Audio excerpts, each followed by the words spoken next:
People have been arrested for public violence at Viljoenskroon in the Free State. This follows violent service delivery protests that resulted in the torching of a community hall and clinic. Angry residents are complaining about poor water supply, nepotism and unemployment. Tensions have been simmering between residents and local authorities for several weeks now.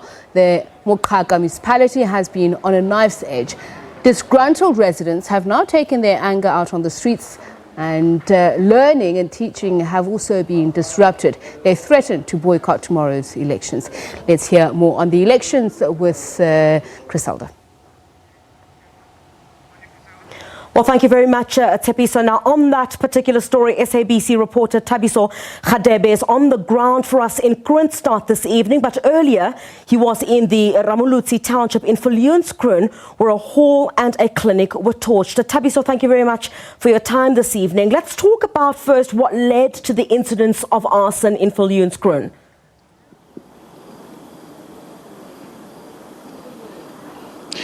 Kroonstad, according to the community, they were saying that there are outstanding issues that municipality was supposed to have responded to.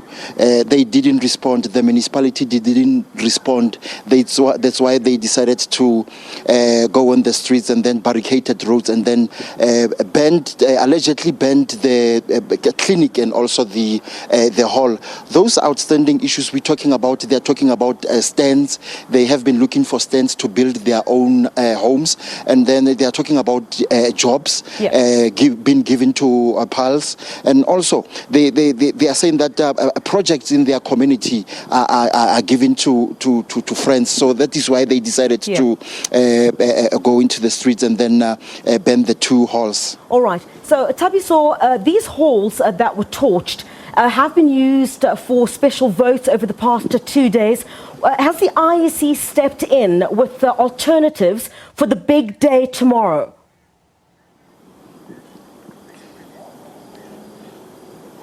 Fortunately, the IEC, following the banning of the community hall, the IEC managed to get an alternative venue to sort of accommodate those people who were doing voting, the special votes today, because the same hall was being used yesterday for the special votes, and then the protest happened overnight, and then that's where the hall was banned.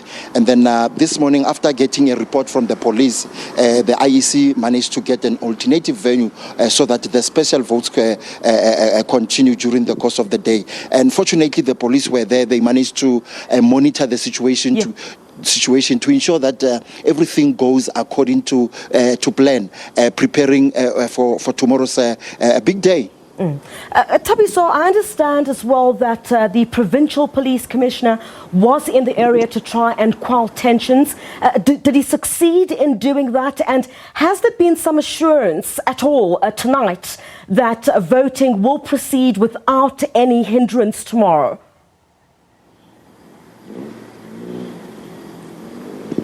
He ensured the community, speaking with the media, he ensured the community that also he was speaking with the media to ensure the communities out there that those people who want to go and vote will do so peacefully without any incidents, and also appeal to the community to come down about their issues that will be discussed with the municipalities. And also the Premier of the Free State has sent a message to the communities, to the leaders in that community, or rather in that area in Viljoenskroon, to say that they must remain calm. The ANC government will sort of try and address those problems.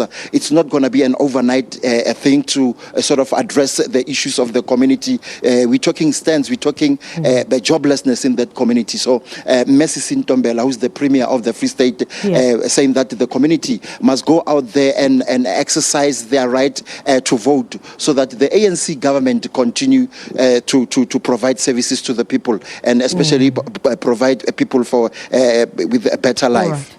All right, thank you very much for that. SABC reporter Thabiso Radebe, who's crossing to us from Kroonstad, but he had been monitoring those protests in Viljoenskroon, where residents are complaining over service delivery, and essentially you had some of the authorities having to step in when residents threatened that they will not allow the polling to continue there in that area tomorrow. But assurances now that everything will go ahead without hindrance.